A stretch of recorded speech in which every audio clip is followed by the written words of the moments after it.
This first section that I'm descending down White Rim Trail is, as you can tell, it's very flat, very even. Looks like they rolled it flat, and I believe that just about anybody could um, drive down this first section, even in a passenger car, because there's really no need for high clearance or much traction at all. The hairiest things that you'll come to in this first section, the scariest looking section, are the switchbacks. They're very tight, and the road's very tight. So if you meet an oncoming vehicle, a four-wheel vehicle, you would have to do some juggling with your lane. And it's pretty easy for me because I'm on a two-wheeled machine, and I just scooted right past the Jeeps that I passed. But and you'll see one coming up here. It's a pretty tight squeeze. It's looks kind of scary, but yeah, I don't know what you would do in a four-wheel vehicle meeting the same vehicle. But like I said, it's the only thing you have to worry about is there's some sandy parts and a little bit of loose rock. But yeah, you could make this first section just about. Here's that vehicle I was talking about. Pretty tight squeeze there. He slowed down. But yeah, the switchbacks like this one coming up, it's kind of a tight. You need to know what you're doing with your vehicle and know how to turn it, and it has to have a good tight turning radius. But other than that, just go slow. You can make it down to the bottom of the first section, and it looks like they keep this first section up pretty well. After that, you would at least have to have a very high clearance vehicle to get around to the parts that I did, because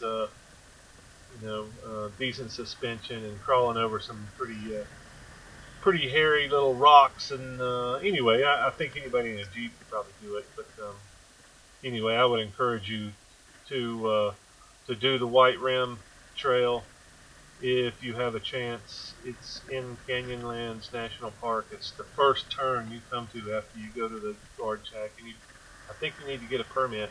They told me I had to have one, so I went to the info center and got a permit, and they let me drop right back down in there. If you're on a motorcycle, take plenty of water. Well, I would say take plenty of water regardless of what vehicle you're in, because you're going to breathe a lot on these trails.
I am on the White Rim Trail, and so far it's taken me like 30 minutes to get down to the bottom, and I'm not even down to the bottom. I think the bottom is down there somewhere, but I'm not really sure. The ranger, I was going to go to the halfway point today and turn around, because the ranger said that halfway point is 8 hours.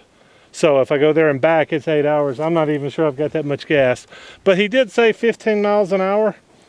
That's how everything's calculated. And I'm running about 40, 50 in some spots, but I would say averaging 35 to 40. So I'm doubling the time. So I'm thinking 4 hours to the halfway point and back. But I'm not even sure where the halfway point is. It looks like it's down a big loop, and the loop, halfway point on the loop, I think is where I'm going, but maybe I'll know it when I get there.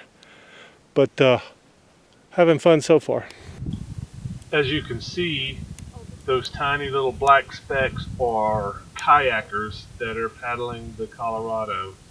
They're so far away and so far down that my zoom could not even discriminate and form them into boats. But you could see it with your eyesight, and you could see they were paddling and having fun. And that looks like the third or the fourth tier of canyon all the way down. And I think I made it to the second or third. I'm not really sure. I guess it depends on who you talk to, but it it's hard to imagine the scale until you're there.